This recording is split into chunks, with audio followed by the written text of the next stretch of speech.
இது மகிமை நேரம். அன்பார்ந்த மகிமை டிவி நேயர்களே, மீண்டும் ஒருமுறை கூட இந்த மகிமை நேரம் நிகழ்ச்சியின் வழியாய் உங்களை சந்திப்பதில் மிக்க மகிழ்ச்சி அடைகிறேன். நேற்றைய தினத்திலும் கூட இரட்டிப்பான ஆசீர்வாதத்தை பெற்றுக்கொள்வதற்கு நம்முடைய வாழ்க்கையிலே நாம் கர்த்தரை நோக்கி பார்க்க வேண்டும் என்று சொல்லி நாம் பார்த்தோம். இன்றைய தினத்திலிருந்து என்னென்ன இரட்டிப்பான நன்மையை கர்த்தர் நமக்கு தர சித்தமாக இருக்கிறார், அதை பெறுவதற்கு நாம் என்ன செய்ய வேண்டும் என்று சொல்லி ஆழமாக நாம் தியானிப்போம். இன்றைக்கு கர்த்தர் நம்மோடு கூட பேச இருக்கிறதான அந்த இரட்டிப்பான நன்மை என்ன தெரியுமா? அது நன்மையும் கிருபையும். இதுதான் இரட்டிப்பான ஆசீர்வாதம். நன்மையை தருகிறார், நன்மையோடு கூட கிருபையை தருகிறார். இப்படிப்பட்ட ஆசீர்வாதத்தை ஒரு அல்ல இரண்டு ஆசீர்வாதங்களையும் சேர்த்து நம்முடைய வாழ்க்கையில தருவதற்கு கர்த்தர் சித்தமுள்ளவராயிருக்கிறார்.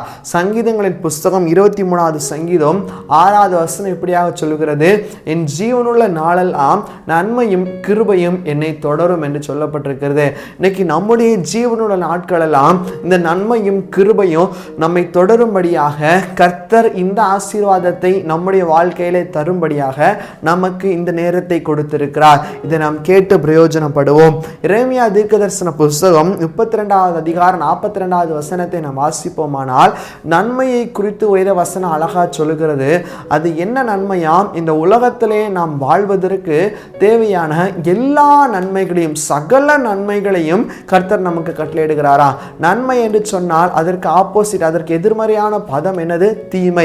அப்ப தீமை செய்யாதபடிக்கு, ஒருவரும் நமக்கு தீமை செய்யாதபடிக்கு கர்த்தர் நம்மை பாதுகாத்து நமக்கு எல்லா காரியங்களிலும் நலமானதை, நம் சந்தோஷமா இருக்கும்படியாக நலமான காரியங்களை மாத்திரம் கர்த்தர் நமக்கு கட்டளையிடுகிறாரா. இன்னைக்கு கர்த்தரிடத்திலிருந்து இந்த நன்மைகளை, கர்த்தரிடத்திலிருந்து பெறுகிறதான நன்மைகளை பெற்றுக்கொள்வதற்கு நாம் பாக்கியவான்களா இருக்கிறோமா என்பதை சற்று சிந்தித்து பார்க்க வேண்டும். இரண்டாவது விதமான நன்மை என்னவென்று சொன்னால், உபாகமம் 28வது அதிகாரம் 11வது வசனத்துல பரிபூர்ண நன்மை குறித்து சொல்லப்பட்டிருக்கிறது. பரிபூர்ண நன்மை என்று சொன்னால் ஒரு முழுமை, அது ஒரு அரைகோ.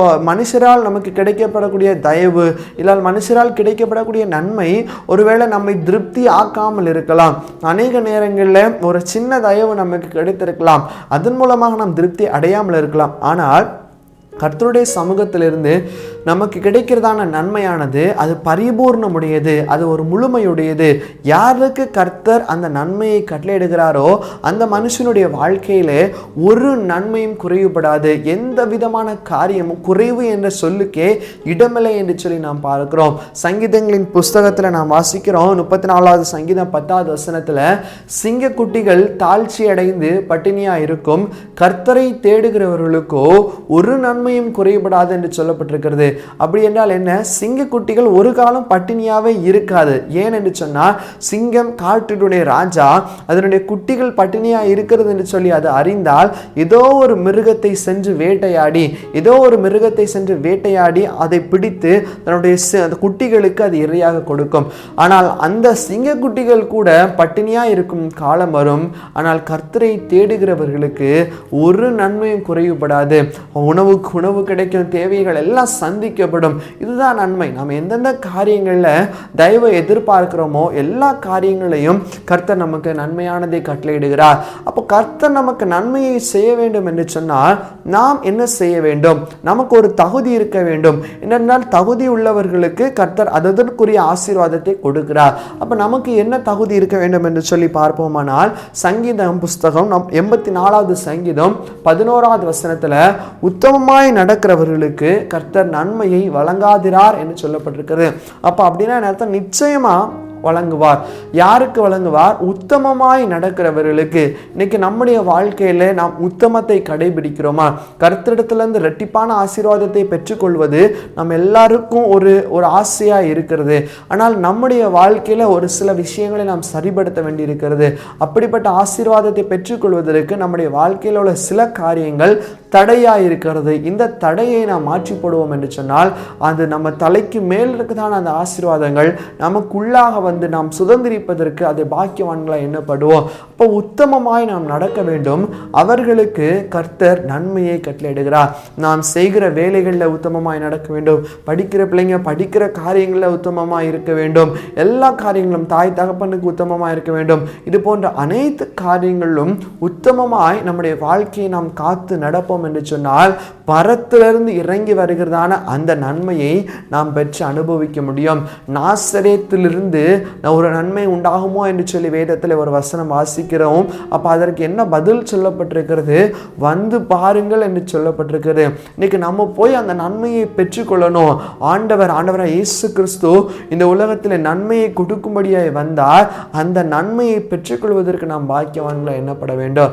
இதே நன்மையோடு கூட ஒரு காரியத்தையும் கர்த்தர் நமக்கு கொடுக்கிறாராம். அது என்ன காரியம்? இரண்டாவது, கிருபையை கொடுக்கிறான். கிருபை என்றால் என்ன? தகுதி இல்லாதவர்களுக்கு காட்டப்படக்கூடியதான இரக்கம், அதுதான் கிருபை. ஒரு மனுஷனுக்கு அதை செய்வதற்கு திராணி இல்லை, அவனுக்கு இதை கொடுப்பதற்கு பிரயோஜனமும் இல்லை, ஆனால் அந்த மனுஷனுக்கு அதை நாம் செய்வது, இதுதான் கிருபை. இன்னைக்கு கர்த்தர் நம்மை மேல் கிருபையா இருக்கிறதுனால தான் இன்னைக்கு ஜீவன் சுகம் பலத்தோடு கர்த்தர் நம்மை பாதுகாக்கிறார். எத்தனையோ பேர் இந்த கொள்ளை நோயின் காலத்துல நாம் நேற்று பார்த்தவர்கள் என்று உயிரோடு இல்லை, ஆனால் நமக்கு கர்த்தர் ஒவ்வொரு நாளையும் ஈவாக கொடுக்கிறார் என்று சொன்னால் காலைதோறும் அவருடைய கிருபைகளை நாம் அனுபவிப்பதனால தான் கர்த்தர் இந்த கிருபையை நமக்கு கொடுக்கிறார். யோவான் புஸ்தகம் 1:16 எப்படி சொல்லுகிறது? கிருபை மேல் கிருபையை கர்த்தர் நமக்கு கொடுக்கிறார். ஆண்டவராகிய இயேசு கிறிஸ்துவின் நாமத்தினால நமக்கு கிருபை மேல் கிருபை கிடைக்கிறதாம். ஒரு நாள் ஒரு கிருபை, மறுநாள் அதற்கு மேலான கிருபை, இப்படியாக ஒவ்வொரு நாளும் புது புது கிருபையை கர்த்தர் நமக்கு கொடுக்கிறார். எந்தெந்த இடத்துலலாம் நமக்கு கர்த்தர் தயவை கட்டளையிட வேண்டுமோ, எந்தெந்த இடத்திலெல்லாம் இரக்கத்தை கட்டளையிட வேண்டுமோ, அந்தந்த இடங்களெல்லாம் கர்த்தர் நமக்கு தயவையும் இரக்கத்தையும் காட்டி நமக்கு கிருபை மேல் கிருபை கொடுக்கிற ஆண்டவராய் கூட இருக்கிறார். இதோடு கூட மட்டுமல்லாமல் இந்த கிருபையை பெற்றுக்கொள்ள நாம் என்ன செய்ய வேண்டும்? நன்மையை பெற்றுக்கொள்வதற்கு நாம் உத்தமமாய் நடக்க வேண்டும் என்று சொல்லி பார்த்தோம். கிருபையை பெற்றுக்கொள்ள நாம் என்ன செய்ய வேண்டும்? நமக்கு காணப்பட வேண்டிய தகுதி என்ன என்று பார்ப்போமானால் வேத வசனம் எப்படியாக சொல்லுகிறது? தாழ்மை உள்ளவர்களுக்கு கர்த்தர் கிருபை அளிக்கிறாரா? இன்னைக்கு மேட்டுமையானவனையோ தூரத்திலிருந்து அடிக்கிறார் என்று சொல்லப்பட்டிருக்கிறது. இன்னைக்கு நமக்கு தாழ்மை இருக்கிறதா? எந்தெந்த விஷயங்களிலே தாழ்மை இல்லாதபடிக்கு ஒரு அகந்தை சிந்தையோடு கூட நாம் காணப்படுவோமானால் கர்த்தர் கொடுக்கிறதான கிருபையை நாம் போக்கடிக்கிறவராய் காணப்படுகிறோம். இன்னைக்கு நம்முடைய வாழ்க்கையில ஒருவேளை நாம் யோசிக்கலாம், வெளியரங்கமாக நாம் பார்க்கும்போது நாம் தாழ்மையா இருக்கிறேன் என்று சொல்லி யோசிக்கலாம். ஆனால் நமக்குள்ளாக தாழ்மை இருக்கிறதா? நம்மை பார்த்து மற்றவர்கள் எவ்வளவு ஒரு தாழ்மையே கிடையாது, ஒரே மனமேட்டுமே உடையவர்கள் என்று சொல்லி ஒரு தவறான சாட்சிக்கு நம்ம எடுத்துக்காட்டாய் மாறிவிடக்கூடாது. நம்மை பார்த்து கர்த்தர் சொல்லணும், நான் தாழ்மை உள்ளவனாய் காணப்படுகிறான், என் பிள்ளை தாழ்மையா இருக்கிறான், இவனுக்கு நான் கிருபை கொடுக்கணும் என்று சொல்லி கர்த்தர் நமக்கு மனம் இறங்கி கிருபை கொடுக்கிறவராய் இருக்கணும். இதுதான் கர்த்தர் நம்மிடத்தில் எதிர்பார்க்கிறார். கர்த்தர் கொடுக்கிறதான அந்த கிருபை எப்படிப்பட்டதா இருக்குமா?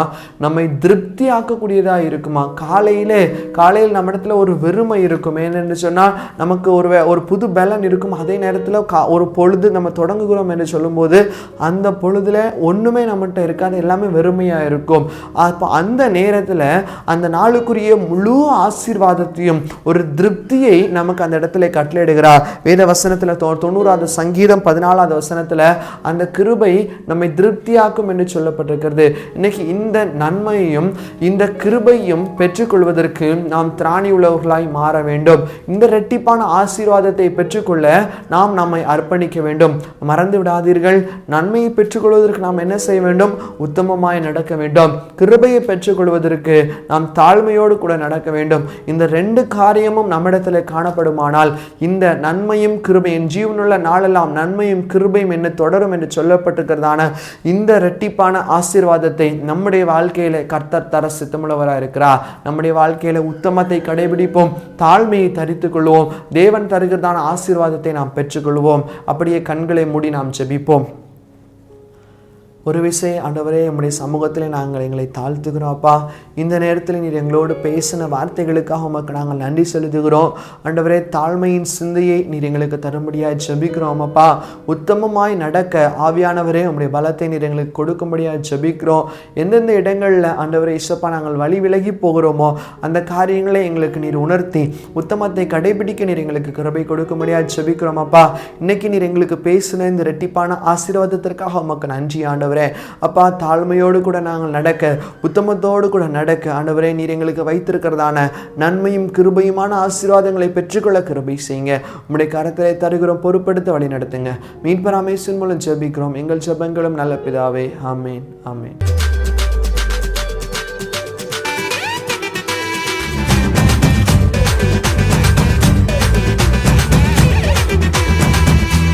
மகிமை மகிமை மகிமை